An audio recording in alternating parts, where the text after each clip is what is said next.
Okay, welcome back. So last time we built an issue tracker in Trello. We kind of created a digital form, put it on Trello, and used the list as kind of a Kanban to track our issues through the process.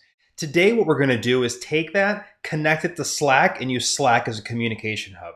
There's a lot of benefits to this, but mainly as we build out different kinds of tools and applications, we tend to have like 10, 15, 20 of these. So having all of these apps for all the employees to go to for all different things can get really overwhelming. By using a communication hub, something like Slack or Teams or even email, you can initiate, track, and kind of monitor all that activity in one place. The great thing about Slack is it has a lot of integration, so we can create Trello cards, move them, assign them, monitor comments, all of that right from Slack. So we're using the power of Trello, but kind of Slack is almost this overlay interface. And you can do that with a lot of different applications with Slack. So we're going to connect it to Slack. The other thing I'm going to do is kind of show you how to automate some cleanup tasks. We're going to use something called Butler. With Butler, you can automate all kinds of add-ons and takeoffs, removes, assigning dates, assigning people. It really makes maintaining quality boards with quality data doable. So let's jump right in. I'm excited. And this is going to be part 2 of creating an issue board using Trello, Slack, and Screenful.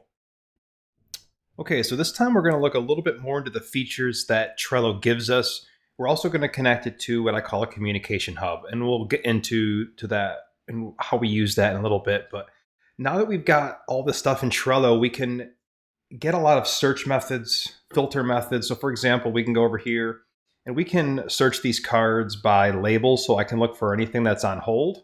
I can get rid of that. I can look for anything that's in the cage.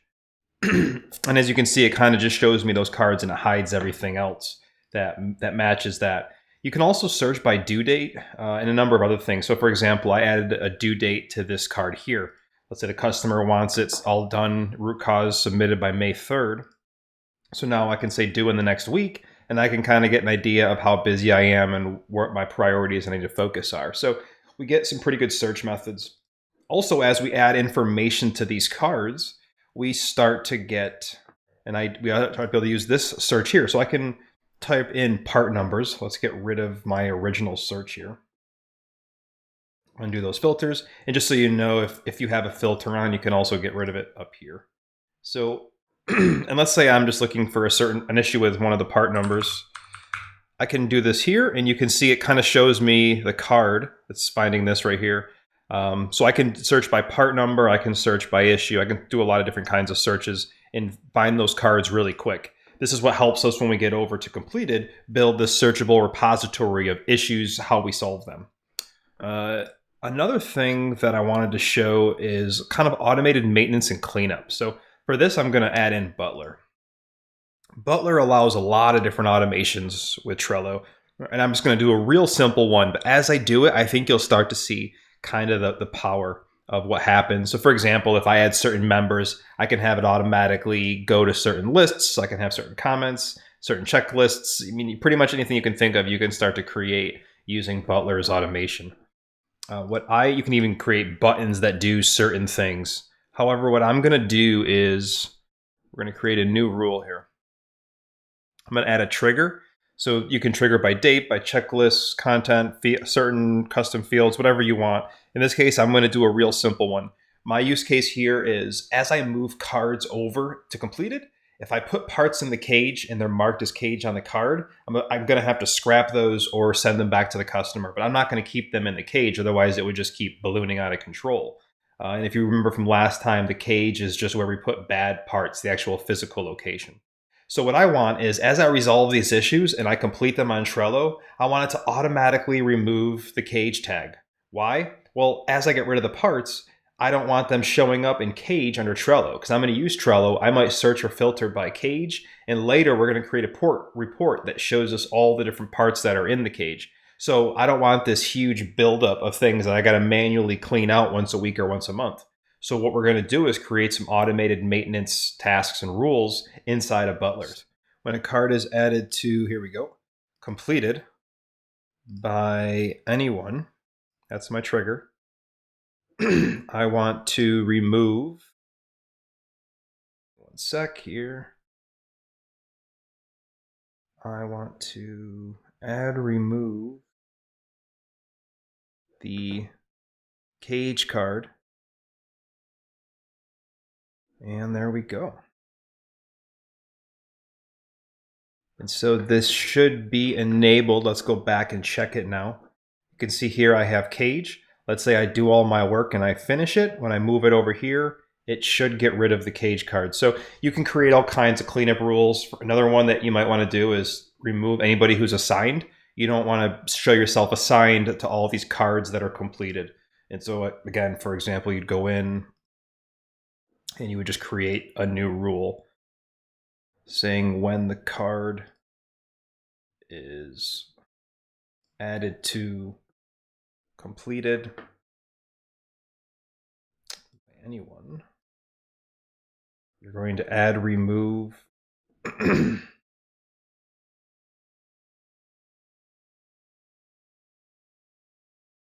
remove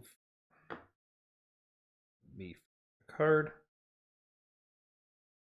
Actually, we're going to do right here, remove all members. That way, as we add more members in the future, we don't have to redo it. And you can see you kind of build these rules. You can have it do multiple actions. So when you move it over, you can have it sort, you can have it undo all the checklists, finish, auto complete the due date when it was completed. You can do all kinds of things like that. That's another one that I usually build in is when I move it to completed, I have it auto mark the date that it finished. But in this case, again, we'll just hit save. We'll go back. And it's got to actually move into that. So I'm going to move in and it should remove me as a user there. So you're just going to create these automated things. You can automate throughout any list, throughout any card, throughout any board. You can automate things that happen. Maybe you get a Google Doc link added to a card when you create an issue, and that's where you want to store things. Again, really using your imagination on what you can do with Butler. So the next step is I want to create what I call a communication hub. And this gets down to a small business communication model that I use. As you build no-code apps, a lot of these tools, you'll end up with apps kind of everywhere. You might have anywhere from 3 to 15 different applications helping you with different parts of your business. What you don't want is to take that burden and pass it on to everybody that you work with saying, we're going to keep track of this in Slab, this in MediaWiki, this over in Trello, this is going to be Slack. So if you can create a hub that you can initiate all your work from, monitor your work from, and complete your work from, and even possibly search your work from, that creates kind of this one hub where you will start and finish any transaction that you need to do. So in this case, we're kind of doing some quality work. We're going to make it so that we can start and complete it right from Slack, because Slack is kind of our hub. Slack's a good one to use because it has a lot of integrations, but you can use Teams, you can use email actually, you can make a lot of things have these endpoints that automatically trigger certain emails. So it's up to you what you use. I'm using Slack because it's very easy to integrate with. We're going to add another power up now. It's got fields. We are now going to add in Slack.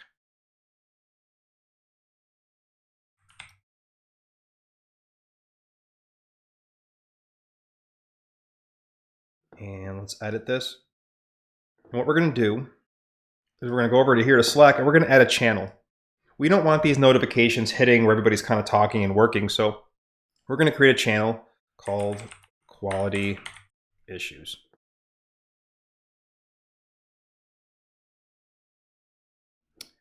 And now when we connect, we're going to add a Slack alert.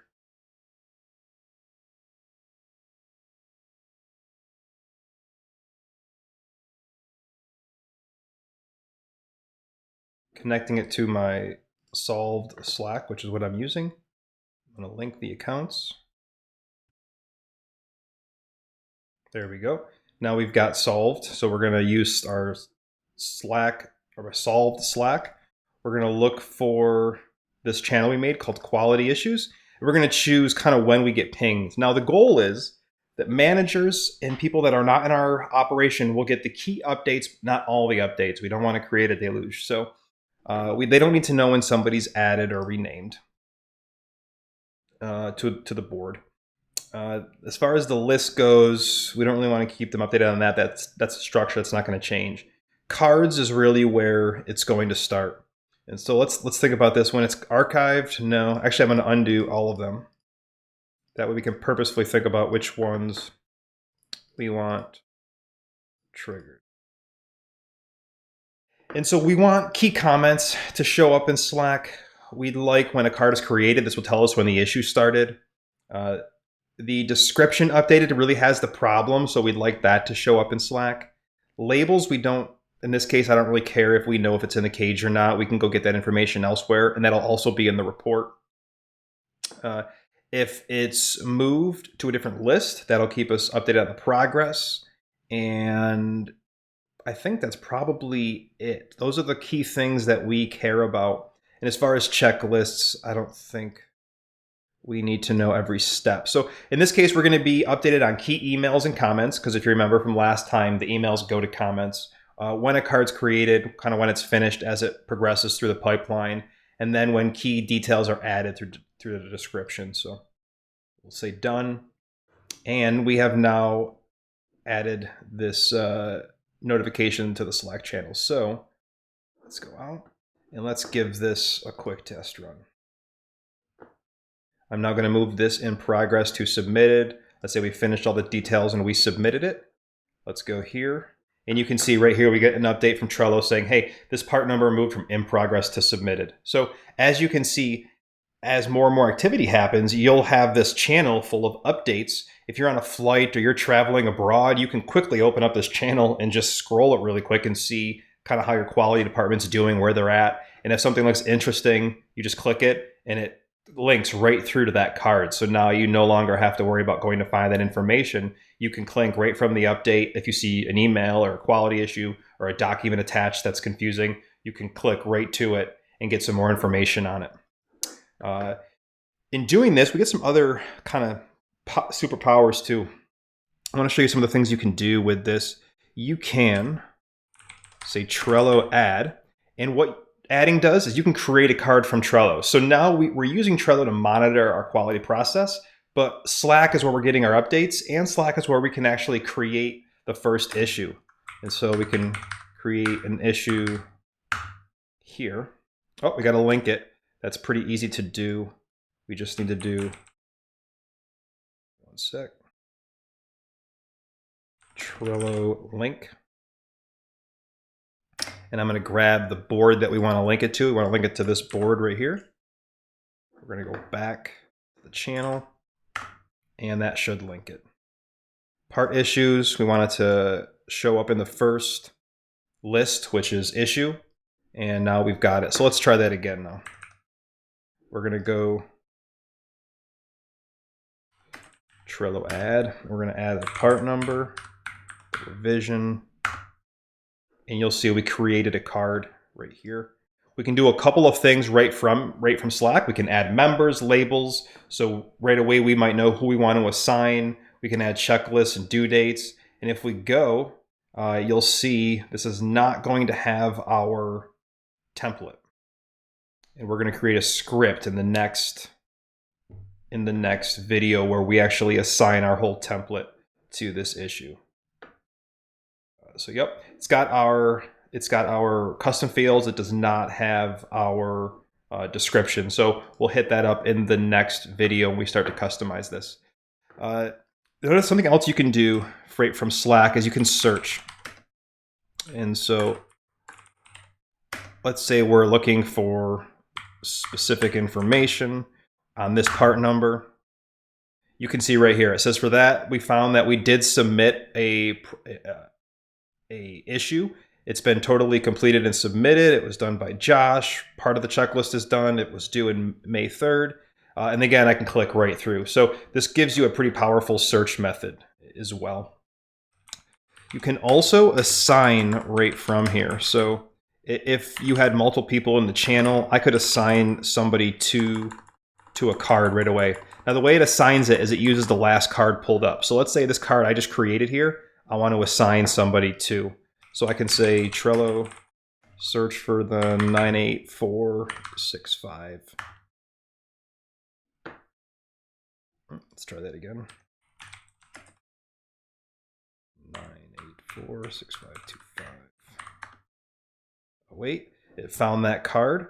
So now I can just say Trello assign me. And it'll assign me to that card. So you can really start to customize and you drive the Trello process right from here. Let's look at another thing you can do. Last thing I'll show you is you can comment. So you can say, you know, please, Jim, try to finish this Tuesday.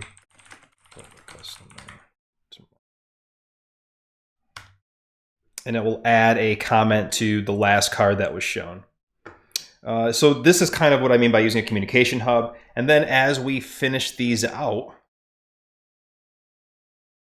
see, this was, as you can see, this is assigned to me. It's got comments in it now that we just created in Slack.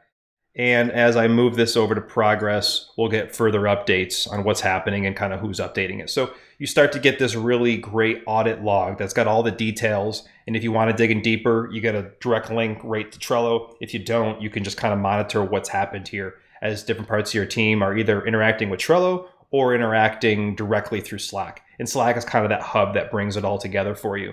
And with one app like Trello, it's not a huge time saver, but when you got 15 apps that are managing different parts of your business, being able to initiate, monitor, and close all through Slack really keeps your business kind of occurring from one area instead of 15.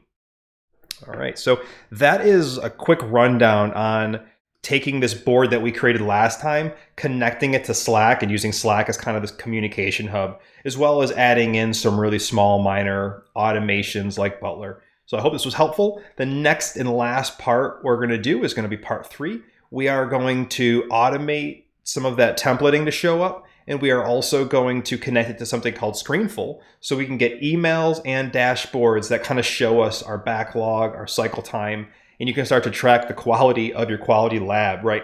How responsive are they? How long does it take them to close something? How many open issues are there? We can graph this, get these numbers, and have Screenful kind of automate a lot of that for us. So see you next time. And if you have any questions, feel free to put them in the comments below or hit me up on Twitter at joshuamschultz.com. Thank you.